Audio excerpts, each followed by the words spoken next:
Welcome back to Afternoon Live. From Better Call Saul to Young Sheldon, you know our next guest from literally hundreds of TV and movie roles. His latest film is a twisted tale of a killer on the loose in Strange Darling. Do you have any idea the kind of risks a woman like me takes every time she agrees to have a little fun? Never thought about it that way. Of course you haven't. You're not a woman. So I'm gonna have to ask you a question. Are you a serial killer?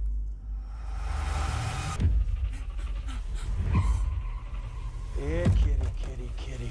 Can you help me, please? Here, kitty, kitty. I know it isn't true. Oh my goodness, we welcome back one of the stars of Strange Darling, our friend actor Ed Begley Jr. It is so great to see you. Thank you for joining us, Ed. Anna, so good to be back with you. It's been nearly a year since we talked after my book tour started. Well, congratulations again on the book. It has been such a huge success. So I got to ask you about this film set in Oregon, and did you shoot it here locally?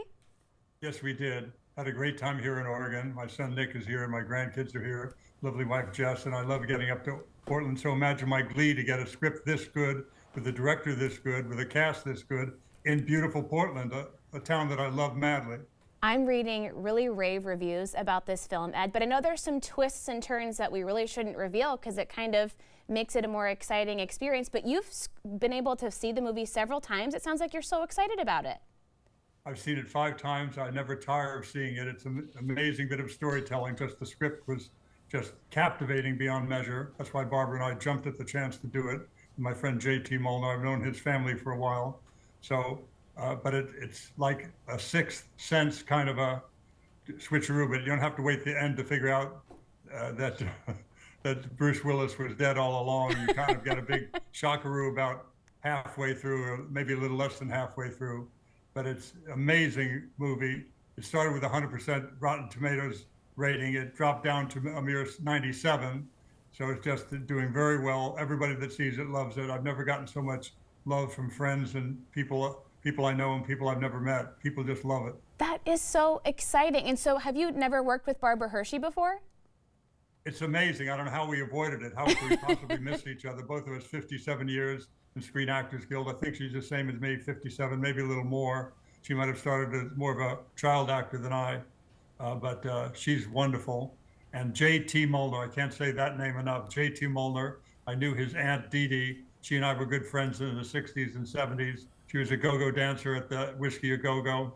And so my good fortune, another gift from Dee Dee, I get to meet her nephew, be friends with him, and then get the script delivered to me from JT that I did backflips to try to get in on, and he was very happy to have me, thank God. That is so incredible. Tell us a little bit, as much as you can, about your character in this film. You know, we look like kind of mountain people, but more, you know, hippies of a certain age, and we live up in the hills, and we have certain oddball beliefs about what lives out in the woods, and so it's all very mysterious, and you wonder what's exactly going on. But at each and every turn, every question that you pose to yourself gets answered. And some you go, but where the hell did you get that? Oh yeah, I remember that now, that they planned it so carefully, not too much screen time, not, you know, like 5 seconds on screen, just 2 seconds, and you remember that thing that happened that pays off later. It's just beautiful construction as a script and as a movie. The editing, Chris did a great job. Giovanni Ribisi is a cameraman. This is an actor that decided to be a cameraman. I was a cameraman that decided to be an actor. I was never made it to DP like him. I was a wannabe DP, but I was an assistant cameraman and worked a bit. And he has done such a job of this. It's just unbelievable. And the cast, Willa and Kyle, unbelievable. Barbara, always brilliant. Everybody is so goddamn good. You got to see this movie. I never rave about movies like this. This is the best movie I've been in since Spinal Tap. I'm not even kidding. Wow, I mean, that's a pretty big endorsement right there. I was scrolling your amazing daughter Hayden's TikTok, and I saw someone who happens to support the film was Kid Cudi, and you got to go meet him at a screening. How great was that?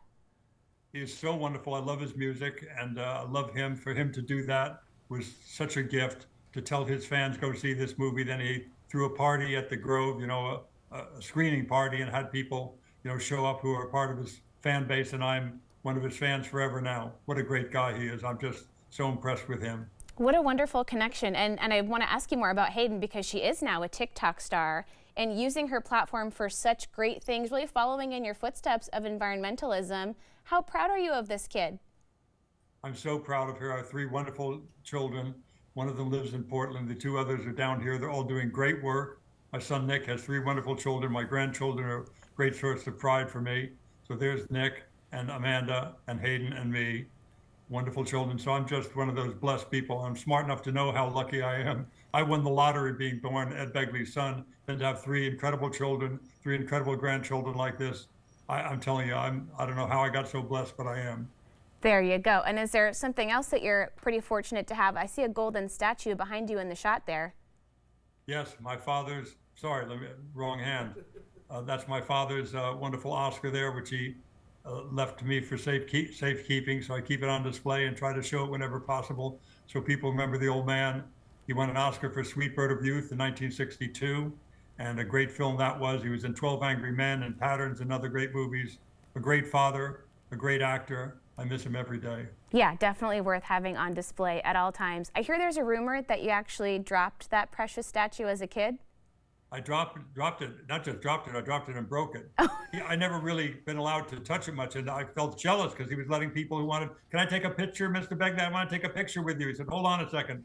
He'd go into the car. He kept the Oscar in the car for a while, under the seat. Pull it out here. We'll hold this together. And he took a picture, and I don't remember getting a picture taken with the Oscar at all. This is back when I was about 13 years old, but still I remember. And suddenly he said, okay, I got to go get the tickets. You stand here, hold on to the Oscar. And I held on. I was so nervous. Oh my God. Oh my God. I picked it up. The base was all wiggly. What am I going to do? I was hoping you wouldn't notice. He came right back. Okay, I got a couple seats by the window. What have you done? Eddie, you broke Oscar. No. That voice, that man, I was petrified. I thought he was going to club me with it. Thank God he didn't. Listen, I don't blame him. And if I had an Oscar, I think it'd be in the front seat of my car at all times. Everyone needs to see it on display. I'd make it a hood ornament. Put it right in front. Take the little Pontiac hood ornament off, or whatever it is. Take it off. A Packard, take that off and put on an Oscar right up front so people know who's coming. That sounds Not me, of course, my perfect. dad, but I'll happily ballyhoo for my dad. Hey, so to something completely different, you're talking about this horror movie that's out now, and you have a Hallmark holiday movie coming soon. That sounds so fun. Wonderful people, great cast, great, John Putch is the director and writer of the thing. It's just best time ever. Tyler, Hunter, there's me. I'm blind as a bat. But there's Christine Ebersol. I can barely see anyone. Diedrich Bader right there. Sorry, my eyesight is about the same as my hearing, which is nearly non-existent. But this is a great, timely story involving the fandom of the Kansas City Chiefs. Did you actually get to shoot that in Kansas City? We were there on the field. We just shot a lot of stuff there. We got to meet several of the team members, and I became a Chiefs fan of sort. Hopefully I won't get in trouble with my hometown team. But they're great people. Kansas City is a wonderful town. The people on the crew, the regular civilians who worked on the show and just were spectators watching us film the show, the nicest people you ever met in Kansas City, Missouri, and great food, really great food. Oh my gosh, the barbecue is, I can confirm, it's such a special place. And I'm a vegetarian, but they had barbecue this and that wasn't meat. They had all kinds of barbecue everything, and I had great meals every single day, and I love that town. They've got it all. Okay, so we're looking forward to that Hallmark film coming out November 30th, and Strange Darling is in theaters now. Ed, I'm so happy that we got to check in with you. Thank you for spending some time with us today. And it's so good to see you always. Give my best to Steve Denari. I love that man. The boss man is the best. All right, thanks so much, Ed. Strange Darling is rated R. It's in theaters now. We'll have more information on our website at katu.com. We'll be right back with more Afternoon Live right after this.